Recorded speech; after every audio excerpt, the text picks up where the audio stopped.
Hi, I'm Victoria Price, and this is my new podcast, Hide and Seek.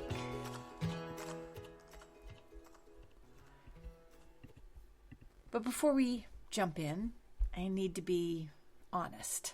This is my third attempt at a podcast because I'm not really sure what the whole podcasting thing is. And that's because I don't actually listen to podcasts. I prefer audiobooks. I like to get lost in a story.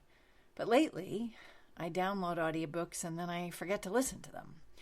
I also subscribe to 3 different music streaming services, and I forget to turn the music on too, because lately I've been spending a lot of time in silence. And silence, I've discovered, seems to beget silence. I've had about 6 different requests to be interviewed on podcasts recently. And when I get them, I think, oh, how nice. And then I forget to reply. Why?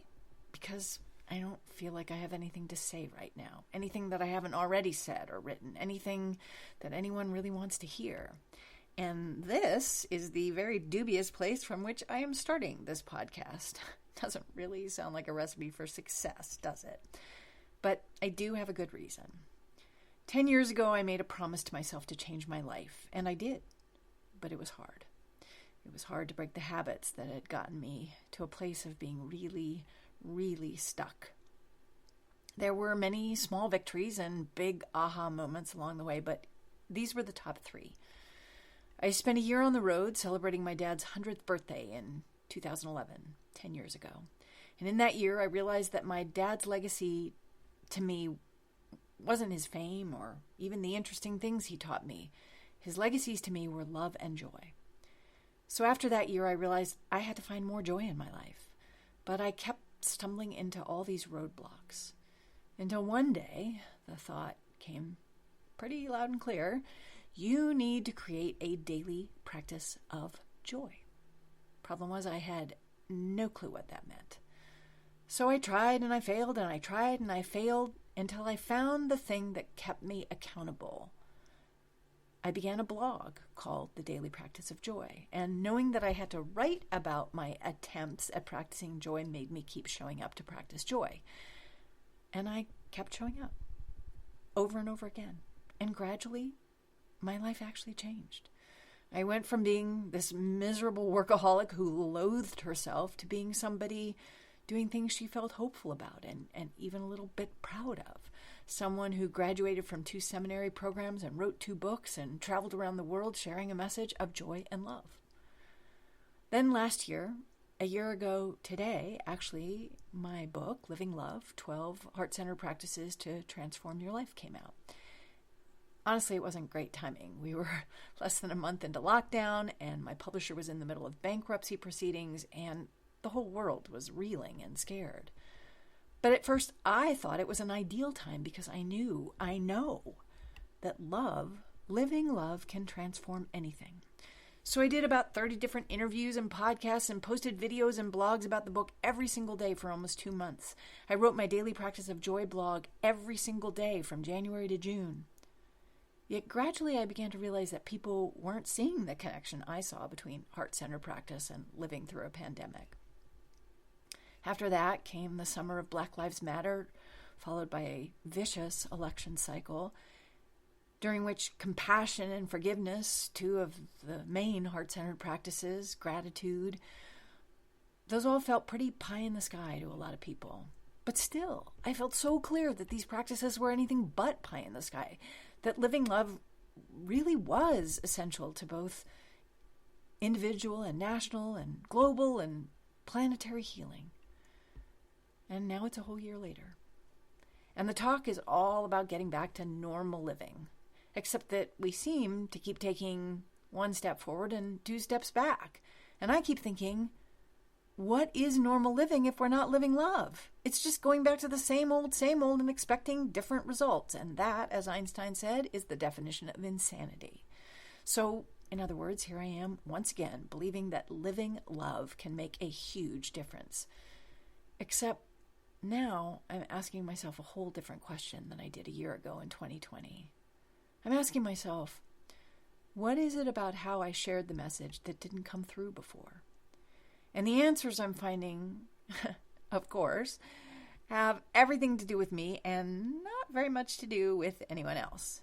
In other words, I'm figuring out that the problem was never the message, but rather the messenger. So here's the thing. I love public speaking. It's part of how I make my living. Put me on a stage in front of a small or a huge group of people, and I feel totally at home. I love the connection I feel with audiences because I grew up watching my dad have that kind of connection. My dad was actually the second most popular lecturer after Eleanor Roosevelt. He traveled the country, 60 cities in 65 days, every year for 30 years, talking mostly about the arts because the arts were his passion. He wanted to go out into small towns and big towns and share his passion so that he could encourage young people to pursue their passions and also encourage parents and teachers to support young people in becoming artists or actors or writers. So what I saw when my dad walked out on stage was someone who loved what he did, looking out at a group of people who were eager to hear what he had to say. I saw this contract of love and connection. And that's why I've never been scared of public speaking. That's why I love it. But apparently more people are scared of public speaking than they are of dying. The joke goes that most folks would rather go to a funeral in the coffin than deliver the eulogy. But not me. I love to tell stories on stage. But invite me to a party afterwards, even if the party is with 3 other people and I don't want to go. I'll talk to any stranger, though, a person on the street, someone sitting next to me on a plane, in a store. I'll chat with anyone. But keep up a long-term friendship, I'm not so good at that. And I know that's been hurtful to a lot of people. This past year, without public appearances, I've had a hard time sharing my message of living love. Because the deal is, I'm a hider. The hiding part came from my mom. She loved being behind the scenes, backstage, making other people look good, but not being seen herself. And the older she got, the more she hid. And since she had me when she was 45 years old, I knew the hider because she made me hide out with her. You know, my mom always told me I talked too much, that I would tell perfect strangers anything. And that's still true. But also, the older I get, the more I hide. Because, like my mother, I'm hiding the things I'm ashamed of or scared of from other people. Problem is, when you do that, you have a pretty hard time making anyone believe in a message of living love. So yes, I'm a hider, but I'm also a seeker. I'm someone who's constantly trying to hold myself accountable and do better and go a little higher and live in the light. I really am always trying to live love and share the message of living love. So that's why I decided to start this podcast. Much like my daily practice of joy, this podcast is about holding myself accountable.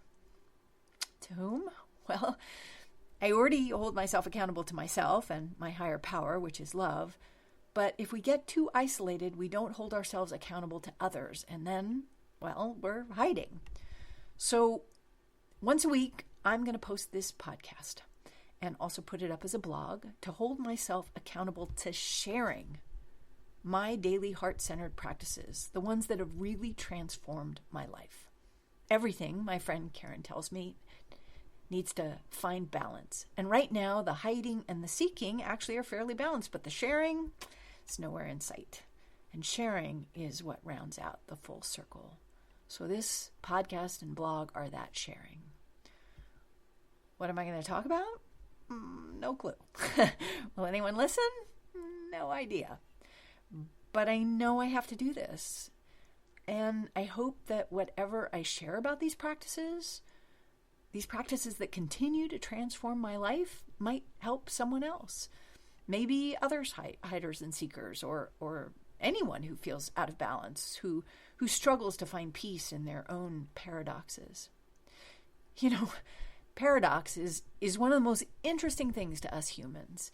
Inevitably, the characters that appeal to us most in books or movies or plays are riddled with paradoxes. And certainly our spiritual journeys are always riddled with paradoxes. But our own internal paradoxes, usually they just feel uncomfortable. So the only way to find some peace is to be honest about that and to make embracing our paradoxes a heart-centered practice. So that's what this podcast is. It's a heart-centered practice of paradox, or a paradoxical heart-centered practice, or a practice of heart-centered paradox. Who knows, really? We'll see. I'll show up each week, and I'll keep it short and simple. I promise.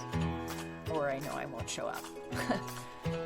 And so today, on the first anniversary of a book whose practices have meant so much to me, but which I've never really fully shared, I'm launching this podcast. Thanks for listening. Welcome to Hide and Seek.